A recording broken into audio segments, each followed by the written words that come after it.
Hello friends, learn basic everything YouTube channel पे आपका बहुत बहुत स्वागत है। तो कैसे हैं आप सब? आई होप कि आप बहुत ही बढ़िया होंगे। आपकी तैयारी भी बहुत ज़ोरों से चल रही होगी। तो फ्रेंड्स, जैसा कि थंबनेल में दिख रहा है, मैंने इस वीडियो में लिया है संविधान का भाग 4, राज्य के नीति निर्देशक तत्व, जिसको डीपीएसपी कहा जाता है। फ्रेंड्स, आप तो सभी जानते ही कि संविधान के हर एक भाग बहुत ज़्यादा महत्वपूर्ण है, लेकिन जो डीपीएसपी जो भाग है, भाग 4, इसका एक अलग ही महत्व है एग्जाम्स की दृष्टि से, तो बहुत ज़्यादा भूमिका निभाता है।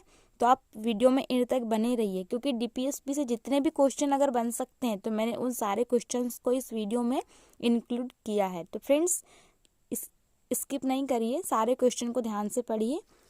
चलिए आगे बढ़ते हैं।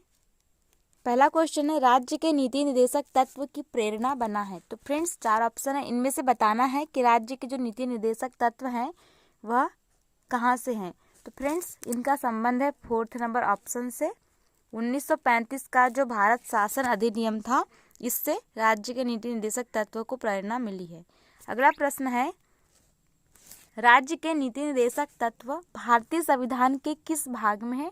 तो ये तो बहुत ही इजी है, आप सब ही जानते होंगे कि जो भाग 4 है भारतीय संविधान का, उसमें डीपीएसपी को इंक्लूड किया गया है।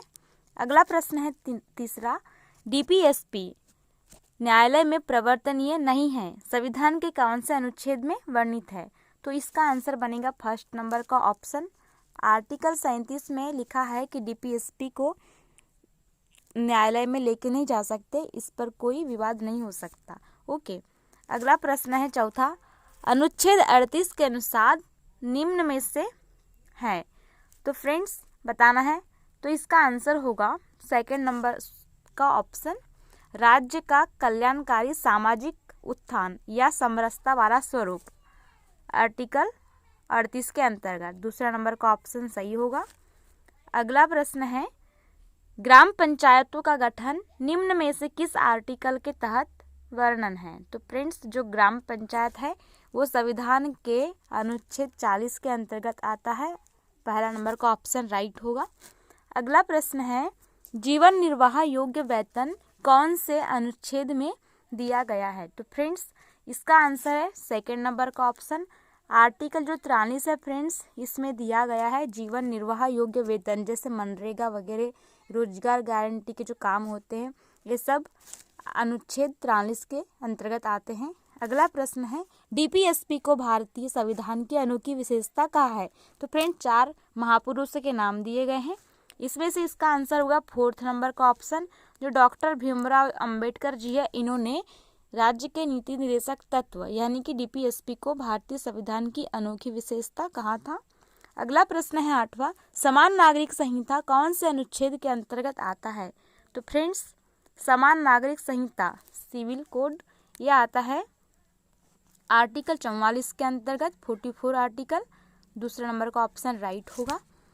अगला प्रश्न है, 6 वर्ष से कम आयु के बालकों के लिए प्रारंभिक बाल्यावस्था देख रेख और शिक्षा का प्रबंध किन अनुच्छेद में दिया गया है? तो फ्रेंड्स, इसका आंसर होगा अनुच्छेद 45, 1st नंबर का ऑप्शन राइट होगा, आर्टिकल 45 के अंतर्गत इसे दिया गया है। अगला प्रश्न है, मादक पदार्थों पर रोक निम्नलिखित में से कौन से अनुच्छेद के अंतर्गत है? तो फ्रेंड्स, जो मादक पदार्थों पर रोक है वह है आर्टिकल 47 के अंतर्गत। तीसरा नंबर का ऑप्शन सही होगा। और जो फ्रेंड आयुष्मान भारत के जो कार्ड बन रहे हैं हॉस्पिटल वाले, वो भी अनुच्छेद 47 के अंतर्गत इंक्लूडेड हैं। अगला प्रश्न है, एक ऐसा चेक है जो बैंक की सुविधा अनुसार अदा किया जाता है, यह किसके द्वारा कहा गया है? फ्रेंड्स, तो ये डीपीएसपी के लिए कहा गया है। तो इसका आंसर होगा 3rd नंबर का ऑप्शन, केटी साहा जी ने यह कहा है कि यह एक चेक है जो सुविधा अनुसार अदा किया जाता है।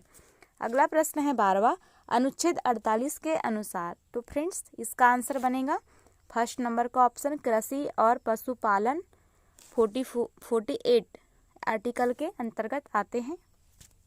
13वां क्वेश्चन है, राष्ट्रीय महत्व के स्मारकों, स्थानों और वस्तुओं का संरक्षण के बारे में कौन सा अनुच्छेद बताता है? तो फ्रेंड्स, राष्ट्रीय स्मारकों के बारे में जो बताता है वह आर्टिकल है आर्टिकल 49। दूसरा नंबर का ऑप्शन सही होगा। अगला प्रश्न है अनुच्छेद 48A क्या बताता है? तो फ्रेंड्स इसका आंसर होगा थर्ड नंबर का ऑप्शन, पर्यावरण संरक्षण 48A के अंतर्गत आता है। तीसरा नंबर का ऑप्शन सही होगा। कार्यपालिका से न्यायपालिका का पृथक्करण कौन से अनुच्छेद के तहत है? तो फ्रेंड्स अनुच्छेद 50 यह बताता है कि कार्यपालिका और न्यायपालिका पृथक पृथक है। पहला नंबर का ऑप्शन सही होगा।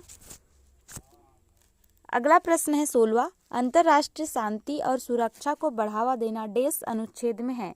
तो फ्रेंड्स अंतर्राष्ट्रीय शांति और सुरक्षा यह आर्टिकल 51 के अंतर्गत आता है। दूसरा नंबर का ऑप्शन राइट होगा। अगला प्रश्न है 17वां, डीपीएसपी को संविधान की आत्मा कहने वाले व्यक्ति हैं? तो फ्रेंड्स इसका आंसर बनेगा थर्ड नंबर का ऑप्शन, जी ऑस्टिन जी ने डीपीएसपी को संविधान की आत्मा कहा था।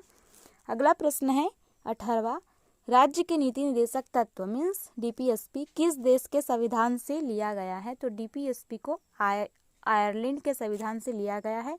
फर्स्ट नंबर का ऑप्शन। अगला प्रश्न है 9वां, डीपीएसपी का उद्देश्य क्या है? तो फ्रेंड्स इसके दोनों ही उद्देश्य हैं, कल्याणकारी राज्य की स्थापना करना और आर्थिक लोकतंत्र की स्थापना। फोर्थ नंबर का ऑप्शन राइट होगा। यह भी सही है और यह भी सही है। अगला प्रश्न है 20वां। फ्रेंड्स इससे पहले बताओ कि यह अंतिम क्वेश्चन है। आपको क्वेश्चन अच्छे लग रहे हैं तो आप चैनल को सब्सक्राइब कर दीजिए और प्लीज़ ज़्यादा से ज़्यादा शेयर करिए, क्योंकि न्यू चैनल है फ्रेंड्स, आप सपोर्ट कीजिए, क्योंकि इसमें मैं बेस्ट से बेस्ट क्वेश्चन आपको प्रोवाइड करूँगी। क्वेश्चन देख लेते हैं, डीपीएसपी को सच्चे कूड़ेदान की संज्ञा किसने दी थी? तो फ्रेंड्स डीपीएसपी को सच्चे कूड़ेदान की संज्ञा देने वाले व्यक्ति थे टी कृष्णाचारी। फर्स्ट नंबर का ऑप्शन सही है। सारे क्वेश्चन बहुत ज़्यादा इंपॉर्टेंट है, प्रीवियस क्वेश्चन पेपर है, तो आप इन्हें रिपीट कीजिए, अच्छे से देखिए, क्योंकि बहुत ज़्यादा हेल्पफुल होगा। Okay, thank you.